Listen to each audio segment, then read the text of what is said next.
And bending കാരണമായിട്ട് ഒരു stress ഉണ്ടാവും, that is M by Z.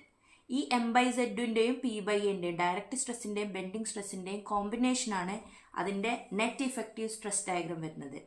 ആ stress effective diagram may be ഈ 3 ഷേപ്പിൽ ഏതെങ്കിലും ഒന്നാവാം. അതിൽ തന്നെ ഈ ഫസ്റ്റ് 2 ഷേപ്സ് ആണ് ഏറ്റവും ഉത്തമമായിട്ടുള്ള സ്ട്രെസ് ഡിസ്ട്രിബ്യൂഷൻ. ഇവിടെ നെഗറ്റീവ് സ്ട്രെസ് വന്നിട്ടുണ്ടെന്നുണ്ടെങ്കിൽ ആ കോളം ഫെയിൽ ആവാനുള്ള ചാൻസ് കൂടുതലാണ്.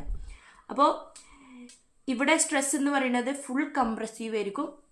രണ്ടാമത്തെ കേസിൽ ബെൻഡിങ് സ്ട്രെസ് കാരണമായിട്ടുള്ളത് ഈ സൈഡ് കംപ്രസീവ് ആയിരിക്കും, ഈ സൈഡ് എന്ന് പറയുന്നത് ടെൻഷനും ആയിരിക്കും. അപ്പോൾ ഇത് രണ്ടും കമ്പൈൻ ചെയ്യുമ്പോൾ ഈ റൈറ്റ് സൈഡിൽ ബെൻഡിങ് മൊമെൻറ്റിൻ്റെ വാല്യൂ അല്ലെങ്കിൽ സ്ട്രെസ്സിൻ്റെ വാല്യൂ കൂടുതലായിരിക്കും. കാരണം ഇതെന്താ, ഇതും സ്ട്രെസ്സാണ് ഇതും സ്ട്രെസ്സാണ്, രണ്ടും സെയിം സൈൻ ആയതുകൊണ്ട് ആഡ് ചെയ്ത് വരും. ലെഫ്റ്റ് സൈഡിൽ ഒന്ന് കംപ്രഷനാണ് ഒന്ന് ടെൻഷനാണ്, ഓപ്പോസിറ്റ് സൈനാണ്. സോ അത് സബ്സ്ട്രാക്ട് ചെയ്യായിരിക്കും ചെയ്യുക. അതായത്